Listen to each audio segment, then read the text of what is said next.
샬롬, 평안하십니까? 요한복음 13장 1절 말씀입니다. 유월절 전에 예수께서 자기가 세상을 떠나 아버지께로 돌아가실 때가 이른 줄 아시고 세상에 있는 자기 사람들을 사랑하시되 끝까지 사랑하시니라.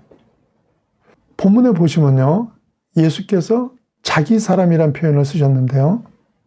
예수님이 말씀하시는 자기 사람이란 어떤 것인가에 대해서 알아보도록 하겠습니다. 사람이 모인 곳에는 반드시 네 편, 내 편이 생기는데요. 그런데 실제로 내 편, 그러니까 자기 사람이 있습니까?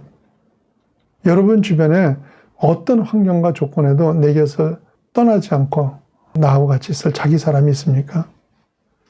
대부분의 인간관계는 조건에 따라서 변하는 게 일반적인 것입니다. 낮은 대로 임하소서의 주인공 안요한 목사님은요, 목사님의 아들로 태어나서 자신을 얽어매던 신앙에 반발하면서 세상 깊이 빠져서 살아가다가 나이 30이 넘어서 실명을 하십니다. 이분처럼 성인이 돼서 실명한 경우는 모든 감각기관이 굳어 있어서 적응하기가 굉장히 어렵다고 합니다. 그래서 누군가의 도움이 없이는 삶 자체가 불가능한데요. 그런데 목사님이 실명을 하신 뒤에 그의 아내는 그분을 떠나버렸습니다. 그가 사랑했던 것은 건강한 가장 안요한이었지 맹인 안요한을 사랑한 것은 아니었기 때문입니다. 예수님의 수제자로 잡아던 베드로도 마찬가지입니다. 그는 예수님을 위해서 생명까지 바치겠다고 충성을 맹세했었죠. 마태복음 26장 35절 말씀입니다. 베드로가 이르되 내가 주와 함께 죽을지언정 주를 부인하지 않겠나이다 하고 모든 제자도 그와 같이 말하니라. 하지만 주님이 잡혀가신 후 그 저녁에 대제사장 뜰에 있던 베드로는 마태복음 26장 71절과 72절 말씀입니다. 앞문까지 나가니 다른 여종이 그를 보고 거기 있는 사람들에게 말하되 이 사람은 나사렛 예수와 함께 있었도다 하며 베드로가 맹세하고 또 부인하여 이르되 나는 그 사람을 알지 못하노라 하더라. 생명까지 바치겠다고 했지만 조건이 그럴 만하지 않으니까 3번 부인합니다. 이런 식으로 인간의 사랑은 언제나 상황과 여건의 제약을 받습니다. 이것이 인간의 한계예요. 그런데도 인간은 여전히 자기 사람, 즉 나를 인정해 주는 사람들을 찾아 내 편 만들기를 애쓰는 거예요. 그런데 세상 역사를 보시면요, 이 자기 사람을 만들고자 하는 인간의 욕망이 얼마나 많은 악을 만들었는지 모릅니다. 자기 사람이 아니란 이유 하나 때문에 스탈린이 얼마나 많은 사람들을 죽였습니까? 우리나라 2조 200년의 피비린내 나는 당파 싸움의 역사도 바로 자기 사람 만들기의 병폐들 아닙니까? 자기 사람만을 사랑하다가 보니까 남의 귀한 생명이 아무것도 아닌 것이었습니다. 오늘날은 다릅니까? 각 나라를 운영하는 것은 정치인들이 합니다. 그런데 정치 지도자들이 사람을 세울 때 정말 나라와 민족을 위해 일할 사람을 세웁니까? 제가 각 당이, 미국에서든 한국에서든요, 각 당이 공천하는 것을 보니까 정말 나라를 위할 사람이기 때문에 공천하기보다는 자기 사람이기 때문에 공천하지 않습니까?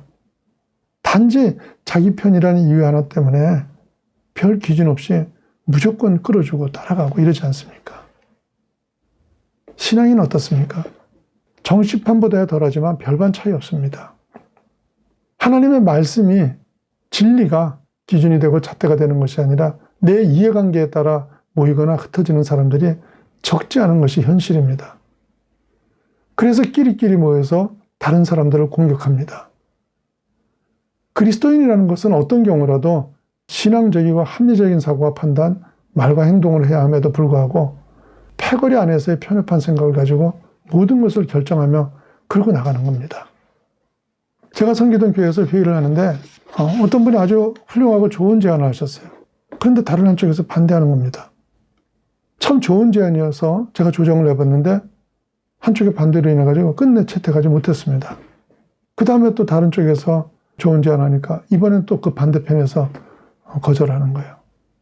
그러니까 서로 패가 갈라져가지고요. 그 제안이 좋고 나쁜 거 상관없이 무조건 반대라는 거예요.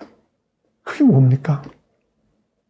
바울 선생님은 교회에서 바울파, 아볼로파로 나뉘어져 가지고 각각 분쟁하는 사람들을 육신에 속하고 어린아이 같은 사람, 아직도 미숙한 사람, 어리석은 사람, 유치한 사람이라고 규정을 해버립니다. 고린도전서 3장 4절 말씀입니다. 고린도전서 3장 4절 말씀. 어떤 일은 말하되 나는 바울에게라 하고 다른 이는 나는 아볼로에게라 하니 너희가 육의 사람이 아니리요. 그런데 예수님이 말씀하시는 자기 사람이란 건 이런 것이 아니죠. 예수님이 말씀하시는 자기 사람이란 바로 하나님의 사람을 말씀합니다. 하나님의 택함을 받고 하나님의 사랑을 경험하고 하나님 편에 선 사람들을 말합니다. 이런 사람들은 결코 파벌이나 분당을 짓지 않습니다. 사람과 사람 사이의 담을 허뭅니다. 예수님이 이 땅에 오셔서 자신의 수족으로서 사람을 세우신 것이 아니라 진리에 바로 서는 사람들, 하나님의 사람들을 만들기 위해서 전생애를 바치셨습니다. 그 일을 위해 비난받으시기도 하고 의심받기도 하고 조롱받기도 하시면서 자신을 희생함으로써 사람들이 깨우치도록 하신 겁니다. 나를 따르고 내 성품에 반한 자기 사람을 만들면 안 됩니다. 인간을 따른 자기 사람은 반드시 실망하는 날이 옵니다. 그들을 하나님의 사람으로 세우는 것만이 영원히 가까워질 수 있는 길인 겁니다. 믿는 자 간의 인간관계는 하나님과 가까운 거리만큼 가까워지게 되는 것입니다. 여러분의 아내나 남편 그리고 사랑하는 이웃들이 진정으로 자기 사람이 되기를 원하십니까? 그렇다면 여러분이 먼저 하나님 편에 선 하나님의 사람이 되십시오. 사랑하는 여러분은 내가 먼저 하나님 편에 선 사람이 되시고 그리고 나로 더불어 사는 모든 사람들이 하나님의 자기 사람이 되게 함께 에덴을 세우시기를 축원합니다.